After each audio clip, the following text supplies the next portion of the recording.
ಎಲ್ರಿಗೂ ನಮಸ್ಕಾರ.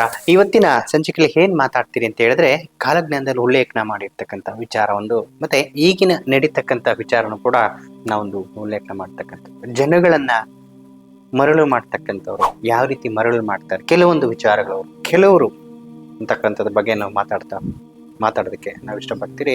ನೋಡಿ, ಕಾಲಜ್ಞಾನದಲ್ಲಿ ಒಂದು ಉಲ್ಲೇಖನ ಮಾಡಿದ್ರು, ದೇವರಗಳನ್ನ ಮುಂದಿಟ್ಕೊಂಡು ದೈವವನ್ನ ಮುಂದಿಟ್ಕೊಂಡು ವ್ಯಾಪಾರಕ್ಕೆ ಒಳಗಾಗ್ತಾರೆ ಅಂತ.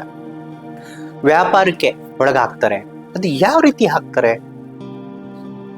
ಇವತ್ತು ನಾವು ನೋಡ್ಬೋದು, ಬೀದಿ ಬೀದಿಗಳಲ್ಲಿ ದೇವರುಗಳನ್ನ ವ್ಯಾಪಾರ ಮಾಡ್ತಕ್ಕಂಥದ್ದು, ದೇವರುಗಳ ಹೆಸರುಗಳನ್ನ ಉಪಯೋಗಿಸ್ಕೊಂಡು ದಂಧೆಗಳನ್ನ ಮಾಡ್ತಕ್ಕಂಥದ್ದು, ಮತ್ತೆ ಅದನ್ನೆಲ್ಲ ನಾವು ನೋಡ್ಬೋದು. ಅದು ಇವತ್ತು ದೇವರುಗಳ ಹೆಸರಲ್ಲಿ ಯಾವ ರೀತಿ ಮಾರಾಟಕ್ಕೆ ಮಾಡ್ತಿದ್ದಾರೆ ನಾವು ಸೂಕ್ಷ್ಮವಾಗಿ ಗಮನಿಸಿ ನೋಡ್ಬೇಕಾಗ್ತದೆ. ಇವತ್ತು ಯಾವ ರೀತಿ ನಾವು ಗಮನಿಸಿ ನೋಡ್ಬೇಕಪ್ಪ ಅಂತ ಹೇಳಿದ್ರೆ, ವಿದ್ಯಾವಂತರು ಅವಿದ್ಯಾವಂತರ ಹತ್ರ ಹೋಗಿ ದುಡ್ಡನ್ನ ಕಳ್ಕೊತಕ್ಕಂಥದ್ದು, ವಿದ್ಯಾವಂತರು ಅವಿದ್ಯಾವಂತರ ಹತ್ರ ಹೋಗಿ ದುಡ್ಡನ್ನ ಕಳ್ಕೊಳ್ತಕ್ಕಂಥದ್ದು, ಅವರ ಮರಳ ಮಾತಿಗೆ ಮೋಸ ಹೋಗ್ತಕ್ಕಂಥದ್ದು. ಇವತ್ತು ಯಾರ್ಯಾರು ಏನೇನು ಒಂದು ಆ ಮೂಲ ಕೂಡ ಇರೋದಿಲ್ಲ, ಅವರು ಹೇಳ್ತಾ ಇರ್ತಾರೆ, ನಾನು ಹಾಗೆ ಮಾಡಿದೆ, ಈಗ ಮಾಡಿದೆ, ಇಷ್ಟು ಪವಾಡ ಅಷ್ಟು ಪವಾಡಗಳನ್ನ ಹೇಳ್ತಾ ಇದ್ದೀನಿ, ನಾನು ಇದನ್ನೆಲ್ಲ ಏನೇನೋ ಬಗೆಹರಿಸ್ತಿದ್ದೀನಿ, ಏನೆಲ್ಲ ಒಂದು ಸಮಸ್ಯೆಗಳನ್ನ ಬಗೆಹರಿಸ್ತೀನಿ ಅಂತಕ್ಕಂಥ ಒಂದು ಡೋಂಗಿ ಸ್ವಾಮಿಗಳು, ಅಥವಾ ಈ ಕಳಂಕ ಅಂತಾನೆ ಹೇಳ್ಬೋದು. ಎಲ್ರಿಗೂ ನಮಸ್ಕಾರ. ಹಿಂದಿನ ಸಂಚಿಕೆಗಳಲ್ಲಿ ನಾವು ಸನಾತನ ಧರ್ಮಗಳ ಬಗ್ಗೆ, ಹಲವಾರು ಮಾಹಿತಿಗಳ ಬಗ್ಗೆ, ಆಯುರ್ವೇದಿಕ್ ಸಸ್ಯಗಳ ಬಗ್ಗೆ, ಗಿಡಮೂಲಿಕೆಗಳ ಒಂದು ಅಪರೂಪವಾಗಿರ್ತಕ್ಕಂಥ ಗಿಡಮೂಲಿಕೆಗಳ ಪರಿಚಯ ಬಗ್ಗೆ ತಮ್ಮಗಳಿಗೆ ಮಾಡಿಸ್ತಾ ಹೋಗ್ತೀವಿ. ಇವತ್ತು ಒಂದು ಪ್ರಯೋಗದ ಬಗ್ಗೆ ನಾವು ಮಾತಾಡೋದಕ್ಕೆ ಇಷ್ಟಪಡ್ತೀವಿ. ಯಾವ್ದಪ್ಪ ಅಂತ ಹೇಳಿದ್ರೆ, ಇತ್ತೀಚಿನ ದಿನಗಳಲ್ಲಿ ಹಲವಾರು ಸದ್ದನ್ನ ಮಾಡ್ತಕ್ಕಂಥ ಪ್ರಯೋಗ. ಇವತ್ತು ಯಾರನ್ನು ಕೇಳಿದ್ರು ನನಗೆ ಆ ಪ್ರಯೋಗ ಆಗಿದೆ, ಮಾಟಮಂತ್ರ ಪ್ರಯೋಗಗಳು ಆಗಿದೆ ಅಂತಕ್ಕಂಥದ್ದು. ಅದರಲ್ಲಿ ಆ ಪ್ರಯೋಗಗಳಲ್ಲಿ ಹಲವಾರು ಒಂದಲ್ಲ ಒಂದು ಪ್ರಯೋಗಗಳಿದೆ. ಇವತ್ತು ಯಾರನ್ನು ಕೇಳಿದ್ರು ಕೂಡ ಚೌಡಿ ಪ್ರಯೋಗ ಅಂತಕ್ಕಂಥದ್ದು ಯಥೇಚ್ಛವಾಗಿ ಕಾಡ್ತಿರ್ತಕ್ಕಂಥದ್ದು. ಇವತ್ತು ಯಾರನ್ನಾದ್ರೂ ನೀವು ಕೇಳಿದ್ರೆ ಚೌಡಿ ಪ್ರಯೋಗನ ಹೆಂಗಾಗಿದೆ ಅಂತ ಹೇಳಿದ್ರೆ, ಅವ್ರ ಜೇಬಲ್ಲಿ ಇಟ್ಕೊಂಡಿರ್ತಕ್ಕಂಥ ಪ್ರಯೋಗ ಇದಾಗ್ಬಿಟ್ಟಿದೆ. ಚೌಡಿ ಪ್ರಯೋಗ ತಾನೆ, ನಾನು ರೆಡಿ ಮಾಡ್ತೀನಿ ಬನ್ನಿ. ಇವತ್ತು ಆ ರೀತಿ ಹೇಳ್ತಕ್ಕಂಥವ್ರು ಬಹಳಷ್ಟು ಜನ ಆಗಿದ್ದಾರೆ. ಆ ಪ್ರಯೋಗಗಳ ಬಗ್ಗೆ ಅರಿವು ಕೂಡ ಇರೋದಿಲ್ಲ. ಆ ಪ್ರಯೋಗ ಅಂದ್ರೆ ಏನು, ಆ ಪ್ರಯೋಗವನ್ನ ಯಾವ ರೀತಿ ಒಂದು ಮಾಡ್ತಾರೆ, ಆ ಪ್ರಯೋಗ ಮಾಡ್ತಕ್ಕಂಥವ್ರು ಯಾವ ನಿಯಮಗಳನ್ನ ಪಾಲನೆ ಮಾಡ್ತಾರೆ, ಆ ಪ್ರಯೋಗ ಅಷ್ಟೊಂದು ಕಠಿಣವಾಗಿರ್ತಕ್ಕಂಥ ಪ್ರಯೋಗ ಆಗಿರುತ್ತೆ ಚೌಡಿ ಪ್ರಯೋಗ. ಹಾಗಾಗಿ ಇವತ್ತು ನಾವು ಕೇಳ್ಪಟ್ಟಿರ್ತಕ್ಕಂಥ ಇದು ಚೌಡಿ ಪ್ರಯೋಗನ, ಬನ್ನಿ ನಾವು ರೆಡಿ ಮಾಡ್ತೀವಿ, ಏನೋ ಒಂದು ಕಡಲೆಪುರಿ ಕೊಂಡ್ಕೊಂಡಷ್ಟು ಈಸಿಯಾಗಿ ಮಾತಾಡ್ತಕ್ಕಂಥ ಮಾತಾಗಿದೆ. ಇವತ್ತು ಆ ಪ್ರಯೋಗ ಕ್ಷಣದಲ್ಲಿ ನಾನು ಸರಿ ಮಾಡ್ತೀನಿ ಅಂತಕ್ಕಂಥವ್ರು, ನಂತರ ಅದು ಯಥೇಚ್ಛವಾಗಿ ಕಾಡ್ತಿರ್ತಕ್ಕಂಥ, ಅದನ್ನ ಸರಿ ಮಾಡ್ಬೇಕಾ, ಎಷ್ಟೋ ಒಂದಷ್ಟು ದುಡ್ಡು ಕಟ್ಬಿಡು ಆಮೇಲೆ ಸರಿ ಮಾಡ್ತೀನಿ ಅಂತಕ್ಕಂಥದ್ದು. ಇವು ಯಥೇಚ್ಛವಾಗಿ ನಾವು ನೋಡ್ತಕ್ಕಂಥದ್ದು. ಮೊದಲನೇದಾಗಿ ಮೂಲ, ಒಬ್ಬ ರೋಗಿ ಬಂದಿದ್ದಾನೆ ಅಂತ ಹೇಳಿದ್ರೆ ಅವ್ರು ಹೇಳ್ತಕ್ಕಂಥ ಮಾತನ್ನ ನಾವು ನಂಬೋದಿಲ್ಲ. ಈಗ ಏನೋ ಒಂದು ಕೆಲವರು ಮೂಢನಂಬಿಕೆಗೂ ಒಳಗಾಗಿರ್ತಾರೆ, ಮಾನಸಿಕ ಒತ್ತಡಕ್ಕೆ ಕೂಡ ಒಳಗಾಗಿರ್ತಾರೆ. ಅವ್ರು ನಾವು ಪರೀಕ್ಷೆ ಒಳಗ್ ಮಾಡಿ ಸುಮಾರು ದಿವಸಗಳ ನಂತರ ಅವ್ರಿಗೆ ಈ ತರ ತೊಂದರೆ ಇದೆ ಅಂತ ಹೇಳ್ಬಾರ್ದು.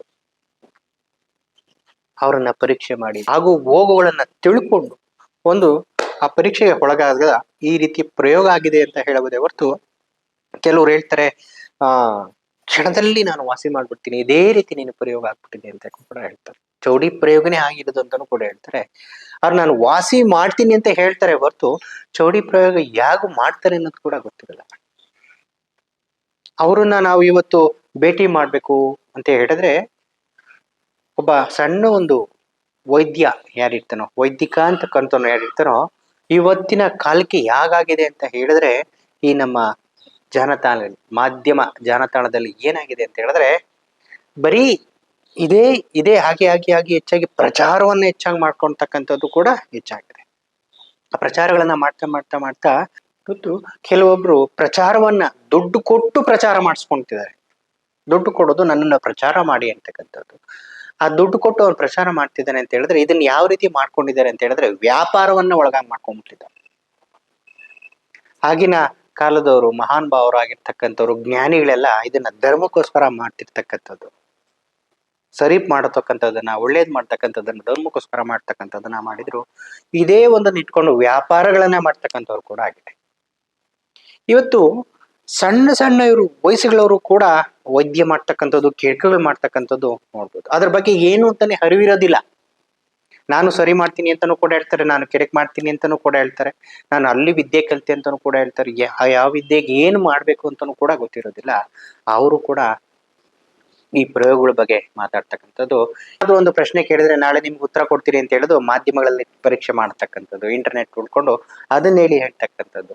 ಸಾಧನೆ ಅಂದ್ರೆ ಏನು ಅಂತಾನೂ ಕೂಡ ಗೊತ್ತಿರಲ್ಲ. ಅವರು ಇನ್ನೊಬ್ಬರಿಗೆ ಸಾಧನೆ ಹೇಳ್ಕೊಡ್ತಕ್ಕಂಥದ್ದು, ಇನ್ನೊಬ್ಬರಿಗೆ ದೀಕ್ಷೆ ಅಂದ್ರೆ ಏನು ಅಂತಾನೂ ಕೂಡ ಗೊತ್ತಿರಲ್ಲ, ಇನ್ನೊಬ್ಬರಿಗೆ ದೀಕ್ಷೆ ಕೊಡ್ತಕ್ಕಂಥದ್ದು. ಏನಕ್ಕೋಸ್ಕರ ಇದೆಲ್ಲ ಮಾಡ್ತಿದ್ದಾರೆ ಅಂತ ಹೇಳಿದ್ರೆ ಹಣದ ವ್ಯಾಮೋಹಕ್ಕೋಸ್ಕರ, ದುಡ್ಡಿನ ವ್ಯಾಮೋಹಕ್ಕೋಸ್ಕರ ಮಾಡ್ತಿರ್ತಕ್ಕಂಥದ್ದು. ಈ ರೀತಿ ನಂಬಿ ನಂಬಿ ನಾವುಗಳು ಕೂಡ ಮೋಸ ಆಗ್ತಕ್ಕಂಥದ್ದು ಸುಮಾರು ನಾವು ನೋಡ್ಬೋದು. ಸುಮಾರು ಜನಗಳನ್ನು ಕೊಡ್ಬೋದು, ಸುಮಾರು ಮೋಸ ಮಾಡಿರ್ತಕ್ಕಂಥವ್ರು ನಮ್ಮ ಕಣ್ಮುಂದೆನೂ ಕೂಡ ಕಾಣ್ತಿರ್ತಕ್ಕಂಥವ್ರು, ಮೋಸ ಹೋಗಿರತಕ್ಕಂಥವ್ರು.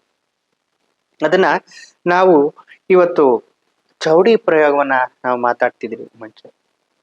ಆ ಚೌಡಿ ಪ್ರಯೋಗ ಯಾಗ ಮಾಡ್ತಾರೆ ಅಂತ ಕೆಲವರು ಗೊತ್ತಿರೋದೇ ಇಲ್ಲ. ಇವತ್ತು ಒಬ್ಬ ವೈದ್ಯ ಆಗಿರ್ತಕ್ಕಂಥವನು ಒಬ್ಬ ಡಾಕ್ಟರ್ ಹತ್ರಕ್ಕೆ ಹೋದ್ರೆ ಅವನು ರೋಗನ ಪರೀಕ್ಷೆ ಮಾಡಿ, ನೋಡಪ್ಪ ನಿನ್ಗೆ ಇದರಿಂದಾನೇ ಒಂದು ಕಾಯಿಲೆ ಬಂದಿದೆ, ಈ ಔಷಧಿ ತಗೋ ಅಂತ ಹೇಳ್ತಾರೆ.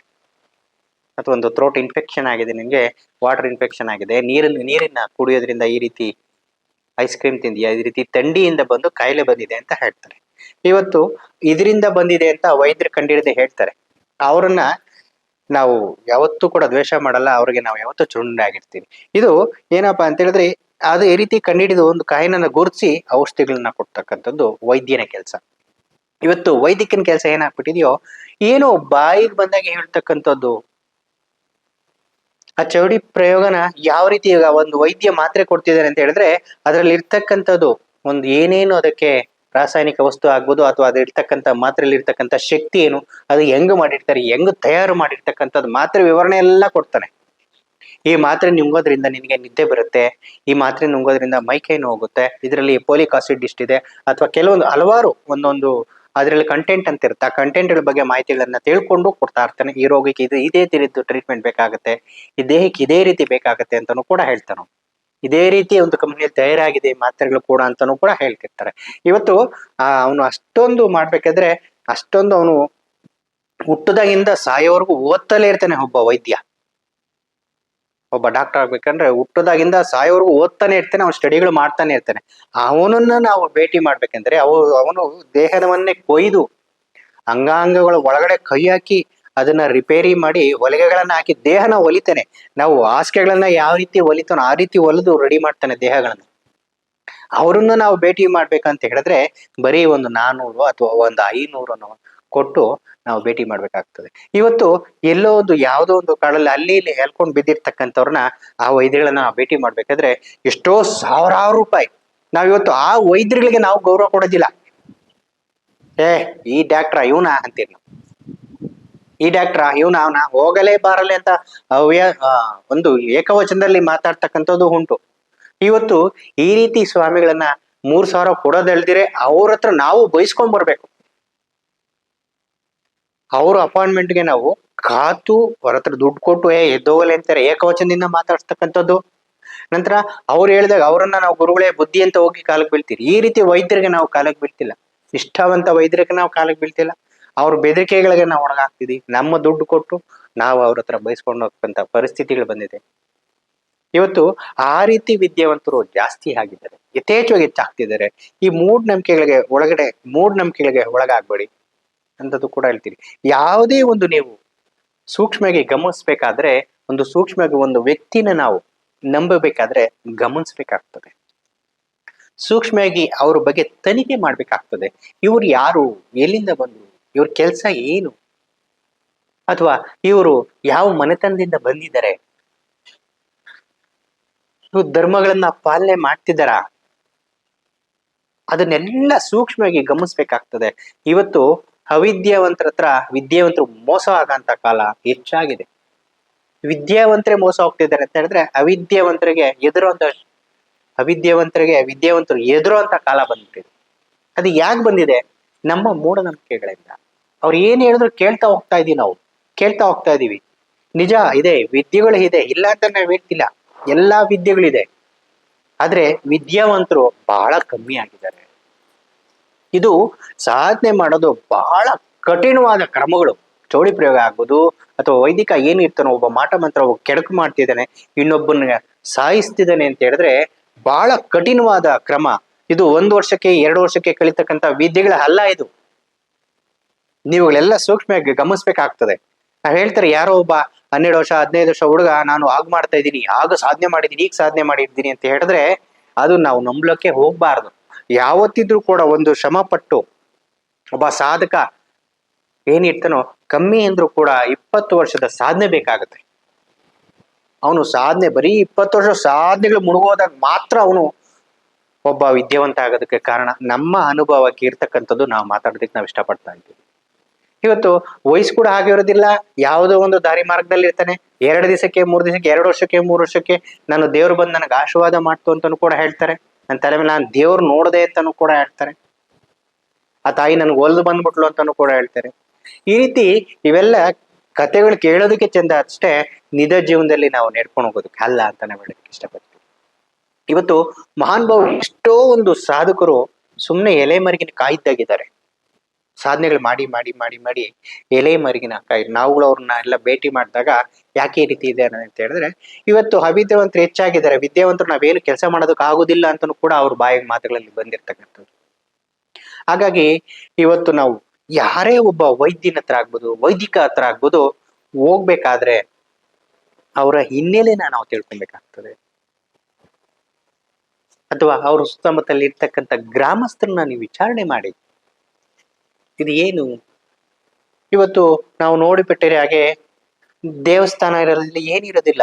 1 ವಾರ 15 ದಿವಸ 1-2 ತಿಂಗಳು ಬಿಟ್ಟು ನೋಡಿದ್ರೆ ಅಲ್ಲೊಂದು ದೇವಸ್ಥಾನ ನಿರ್ಮಾಣ ಆಗಿರುತ್ತೆ. ಏನಕ್ಕೆ ದೇವಸ್ಥಾನ ನಿರ್ಮಾಣ ಮಾಡಿದ್ರು? ವ್ಯಾಪಾರಗಳನ್ನ ನಡೆಸ್ತಿದ್ದಾರೆ ಅಲ್ಲಿ. ದೇವರ ಹೆಸರುಗಳನ್ನ ಹೇಳ್ಕೊಂಡು ವ್ಯಾಪಾರಗಳನ್ನ ನಡೆಸ್ತಕ್ಕಂಥದ್ದು, ಜನಗಳನ್ನ ಮರಳ ಮಾಡ್ತಕ್ಕಂಥದ್ದು ಕೆಲಸ. ಅದಕ್ಕೋಸ್ಕರ ಅದರಿಂದ ಯಾವುದು ಬಿದ್ದು ಮೋಸ ಹೋಗಕ್ ಹೋಗ್ಬೇಡಿ. ಚೌಡಿ ಪ್ರಯೋಗವನ್ನ ನೀವು ಒಂದು ಪ್ರಯೋಗ ಮಾಡ್ತಿದ್ದಾರೆ ಅಂತ ಹೇಳಿದ್ರೆ, ಆ ಪ್ರಯೋಗ ಯಾಗ ಮಾಡ್ತಾರೆ ಸ್ವಾಮಿ ಅಂತ ಒಂದು ಪ್ರಶ್ನೆಯನ್ನ ಮಾಡ್ಬೇಕಾಗ್ತದೆ.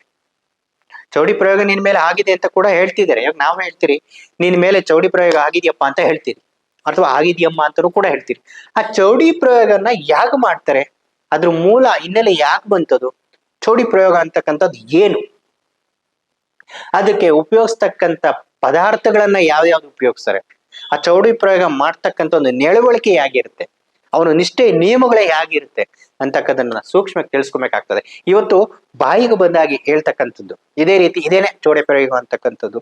ಯಾವುದೋ ಒಂದು ಕಲ್ಲುಗುಂಡು ಇಟ್ಬಿಟ್ಟು ಇದೇ ಚೌಡಿ ಅಂತಕ್ಕಂಥದ್ದು, ಯಾವುದೋ ಒಂದು ಮಣ್ಣಿನ ಬೊಂಬೆ ಮಾಡಿ ಇದೇ ರೀತಿ ಚೌಡಿ ಪ್ರಯೋಗ ಮಾಡ್ತಾರೆ ಅಂತಕ್ಕಂಥದ್ದು ಯಥೇಚ್ಛವಾಗಿ ನಾವು ನೋಡ್ತಾ ಇದ್ದೀವಿ. ಆ ಚೌಡಿ ಪ್ರಯೋಗದ ಮೂಲ ಏನು, ಚೌಡಿ ಪ್ರಯೋಗ ಅಂತಕ್ಕಂಥದ್ದು ನಮ್ಮ ಭೂಮಿ ಮೇಲೆ ಯಾಕೆ ಹುಟ್ಟುದು, ಅದು ಏನಕ್ಕೋಸ್ಕರ ಹುಟ್ಟಿತು ಅಂತಕ್ಕಂಥದ್ದು ನಾವು ಮುಂದಿನ ಸಂಚಿಕೆಗಳಲ್ಲಿ ನೋಡ್ತಾ ಹೋಗೋಣ.